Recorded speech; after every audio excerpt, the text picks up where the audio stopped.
Assalamualaikum warahmatullahi wabarakatuh. Perkenalkan, nama saya Rahmat Hidayat. Saya perawat di Rumah Sakit Kanker Darmais, Pusat Kanker Rujukan Nasional yang bertempat di Jakarta Barat. Saya juga wali santri dari Jata Yumni Nur Aulia dan Balkis Al-Fatunisa SDIT Al-Furqon.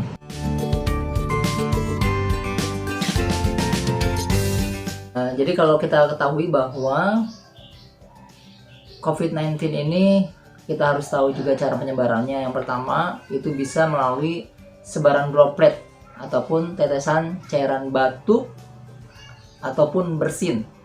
Kemudian kedua, ketika kita menyentuh permukaan benda yang terkontaminasi virus SARS-CoV.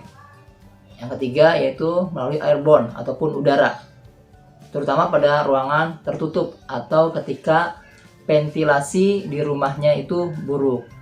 Lalu bagaimana protokol keluarga untuk agar kita bisa terhindar dari penyebaran COVID-19 ini? Yang pertama adalah kita harus memenuhi atau menerapkan protokol kesehatan sebagaimana telah dianjurkan pemerintah.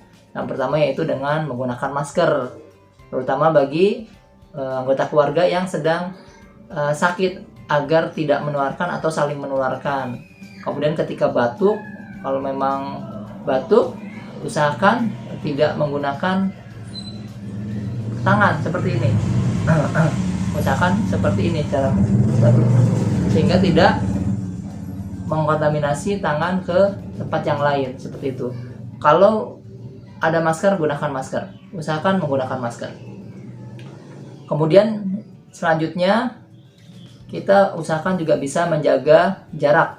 Berapa meter sih jarak minimalnya? Ya minimal 1 meter agar terkontaminasi tersebut, kontaminasi dari satu anggota keluarga pada anggota keluarga bisa dihindari.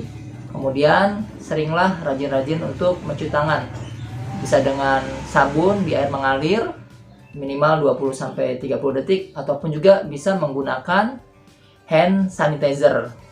Kemudian hindari kerumunan baik di dalam maupun di luar rumah bersama orang lain yang biasa suka ngadain arisan atau mungkin suka ngobrol sama tetangganya. Dihindari dulu agar kita tidak kumpul-kumpul dengan orang banyak.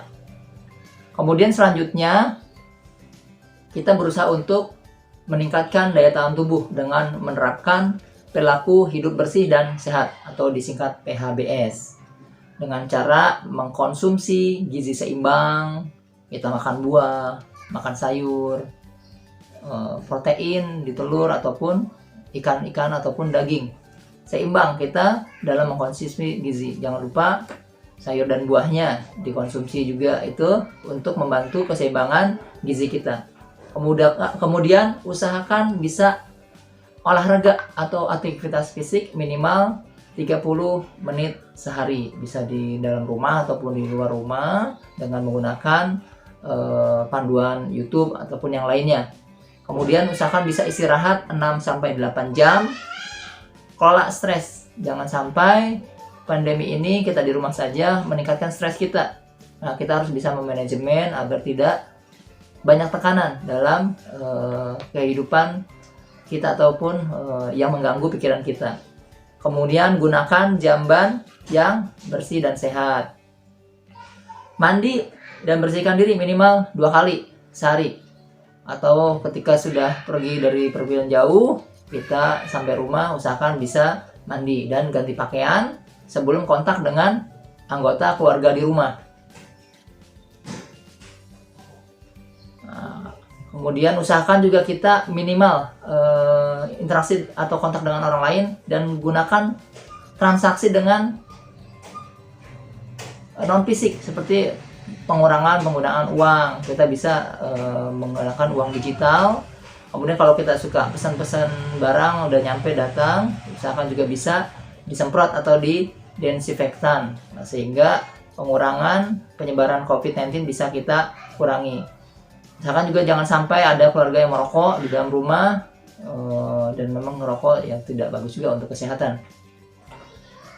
Kalau misalnya ada yang sampai ada keluhan, satu keluarga yang menderita sakit dan tidak bisa sembuh dengan konsumsi obat yang biasa kita minum, segera hubungi dokter ataupun tenaga kesehatan ataupun fasilitas kesehatan terdekat.